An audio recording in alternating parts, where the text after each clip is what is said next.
അതായത് ഈ വിവാഹബന്ധം എന്ന് പറയുന്നത് വ്യക്തികൾ തമ്മിലുള്ള ഇടപാടാണ് എന്നുള്ളൊരു പൊതു ഇത് പറയുന്നുണ്ട്. പക്ഷെ അത് തന്നെ പ്രശ്നമാണ്.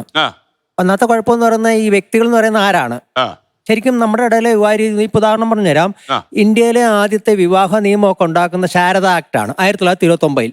അന്നാണ് ആ നിയമത്തിലാണ് ആദ്യമായിട്ട് പെൺകുട്ടികളുടെ വിവാഹപ്രായം 14 വയസ്സാക്കിയത്. ശ്രദ്ധിക്കണം, 14 വയസ്സ്. അന്ന് ഇന്ത്യയിൽ ഉടനെ വലിയ പ്രക്ഷോഭം ഉണ്ടായി. അതിനർത്ഥം എന്താ? പെൺകുട്ടികൾ എപ്പോൾ വിവാഹം കഴിക്കണമെന്ന് തീരുമാനിക്കുന്ന ആരാ? സമുദായവും മറ്റു കാര്യങ്ങളെല്ലാം കൂടാണ്. അപ്പൊ ചുരുക്കത്തിൽ ഒരു വിവാഹബന്ധത്തിൽ ഏർപ്പെടുന്നത് വ്യക്തികളാണെന്നുള്ള വാദം തന്നെ അടിസ്ഥാനപരമായി തെറ്റാണ്. ഒരുപാട് നിയമങ്ങളും കാര്യങ്ങളും നമ്മൾ ശ്രദ്ധിച്ചാൽ മനസ്സിലാവും. അപ്പൊ അങ്ങനെ നോക്കിക്കഴിയുമ്പം ഈ പറയുന്ന രീതിയിൽ വ്യക്തികൾ ആണോ വിവാഹബന്ധത്തിൽ ഏർപ്പെടുന്നത് അതോ കുടുംബങ്ങളാണോ? കേരളത്തിലെ രീതി അനുസരിച്ച് എല്ലാ സമുദായത്തിലെയും കുടുംബങ്ങളും സമുദായങ്ങളുമാണ് വിവാഹബന്ധങ്ങൾ നിർവഹിക്കുന്നത്. ഇനി ഇവിടെ വരുന്ന പ്രധാനപ്പെട്ട പ്രശ്നം, ഈ പ്രീ മാരിറ്റൽ കൗൺസിലിംഗ് ഒക്കെ തുടങ്ങിയതിന്റെ തന്നെ പിന്നിൽ ഒരു ചരിത്രമുണ്ട്. അത് ശരിക്കും വംശീയ ശുദ്ധിക്ക് വേണ്ടിയാണെന്നുള്ളൊരു വാദമുണ്ട്. അടിസ്ഥാനപരമായിട്ട് ജാതിപരമായ ബന്ധങ്ങൾ നിലനിർത്താൻ വേണ്ടിയുള്ള ലക്ഷ്യത്തോടെയാണ് 1930കളിൽ ജർമ്മനിയിലൊക്കെ പ്രീ മാരിറ്റൽ കൗൺസിൽ തുടങ്ങിയെന്നാണ് എൻ്റെ ഒരു ചരിത്രം. അപ്പൊ അതും പ്രധാനപ്പെട്ട ഒരു പ്രശ്നമാണ്. അപ്പൊ അതുകൊണ്ട് ശരിക്കും നമ്മൾ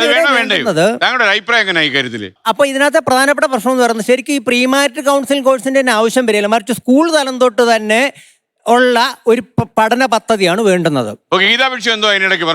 എന്റെ വ്യക്തിപരമായ അഭിപ്രായത്തില് ഡിവോഴ്സിനേക്കാളും ഭീകരം ഡിവോഴ്സ് ഇല്ലാതെ കഴിയുന്ന ദാമ്പത്യ ജീവിതങ്ങളാണ്. ഇപ്പൊ നിനില അത്തോളിക്ക് കഴിഞ്ഞ വർഷം അവാർഡ് കിട്ടിയ ഒരു പരമ്പരയുണ്ട്. എത്ര പേര് വായിച്ചു എന്ന് എനിക്കറിയില്ല, കേരള സർക്കാർ കൊടുത്തത്. അത് ദാമ്പത്യത്തിലെ റേപ്പിനെ കുറിച്ചാണ്. നമ്മൾ ആരും ചർച്ച ചെയ്യാത്ത കാര്യമാണ്. അത് എഴുതിയപ്പോ തന്നെ വലിയ പ്രശ്നമായിരുന്നു. അങ്ങനെയൊന്നുള്ള കാര്യങ്ങൾ അതൊരു പെൺകുട്ടി എഴുതുക എന്ന് പറഞ്ഞിട്ട് നിലീനയാണ് എഴുതിയത് മാതൃഭൂമിയിൽ.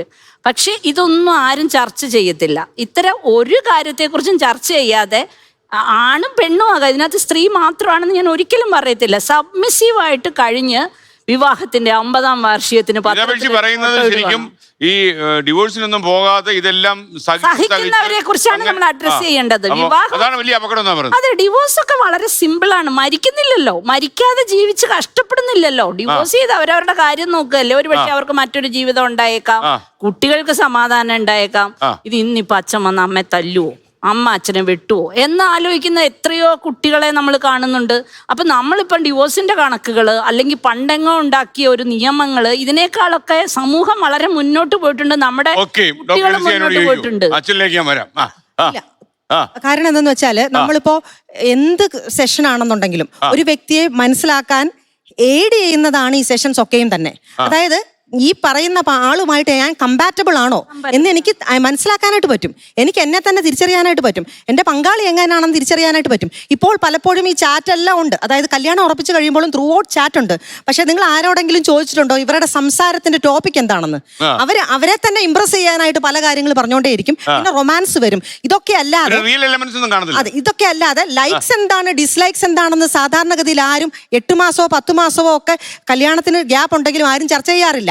അവിടെയാണ് അപകടം ഒളിഞ്ഞിരിക്കുന്നത്. നമ്മുടെ പങ്കാളിയുടെ ഡിസ്ലൈക്സ് നമ്മൾ അതിനു മുമ്പേ അറിഞ്ഞിരിക്കണം. എന്നിട്ട് എനിക്ക് അതുമായിട്ട് പൊരുത്തപ്പെട്ട് പോകാൻ പറ്റുമോ എന്ന് നമ്മൾ അറിഞ്ഞിരിക്കണം. എനിക്കത് അഡ്ജസ്റ്റ് ചെയ്യുവല്ല,